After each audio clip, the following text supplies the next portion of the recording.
Allah pembalas tipu daya.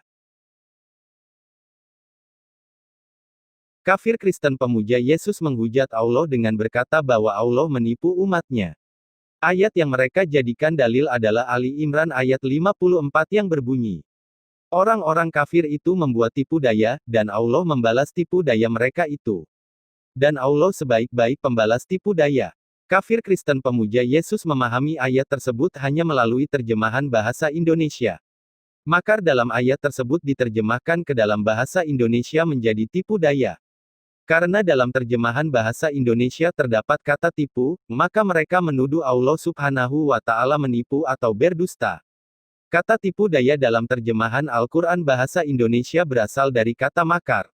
Sedangkan bohong atau dusta dalam bahasa Arab adalah kadzib. Kata makar sering digunakan dalam ayat-ayat Al-Quran dan tidak satu pun kata makar dari ayat-ayat tersebut bermakna sebagai dusta atau bohong. Makar adalah rencana buruk tersembunyi yang ditimpakan kepada seseorang yang menjadi objek tanpa diketahuinya. Maka makar Allah adalah rencana buruk tersembunyi yang Allah jalankan terhadap orang-orang kafir yang membuat segala rencana jahat untuk mematahkan kebenaran tanpa mereka sadari. Maksud Allah Subhanahu wa Ta'ala membalas tipu daya orang kafir tersebut adalah menghukum kafir atas tipu daya mereka, jadi Allah bukan pelaku tipu daya tetapi membalas suatu tipu daya.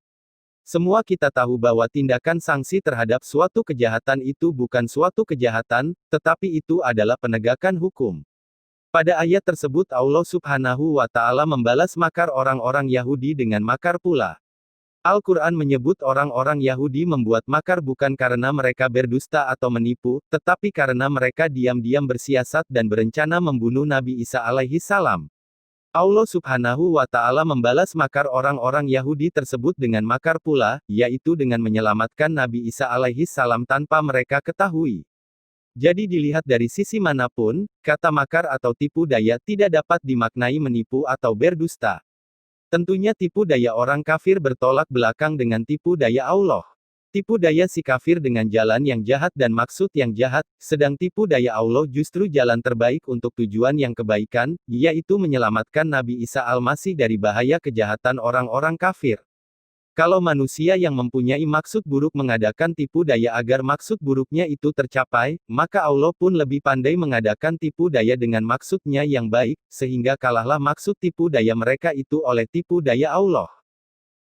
Kafir Kristen pemuja Yesus membuat tuduhan Allah Subhanahu wa Ta'ala telah berbohong atau berdusta, sementara dalam kitab mereka sendiri dikisahkan Tuhan telah berbohong atau berdusta.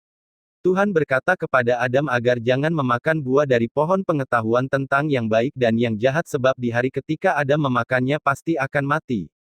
Adam yang tidak mendengarkan larangan Tuhan dan tetap memakan buah tersebut tidak mati di hari ketika ia memakan buah itu sebagaimana dikatakan oleh Tuhan. Adam mati setelah berumur 930 tahun, Kejadian pasal 5 ayat 5. Untuk menutupi kebohongan Tuhan ini gereja kemudian menafsirkan kata mati dengan mati rohani, yaitu terputusnya hubungan manusia dengan Tuhan, bukan mati secara fisik. Itu adalah cara akal-akalan gereja untuk menutupi kebohongan Tuhan mereka. Tetapi pohon pengetahuan tentang yang baik dan yang jahat itu, janganlah kau makan buahnya, sebab pada hari engkau memakannya pastilah engkau mati. Kejadian pasal 2 ayat 17. Jadi Adam mencapai umur 930 tahun, lalu ia mati. Kejadian pasal 5 ayat 5.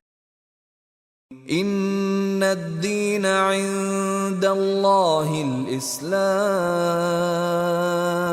wa ma ikhtalafa alladhina utul kitaba illa min ba'di ma ja'ahumul ilmu baghyan bainahum.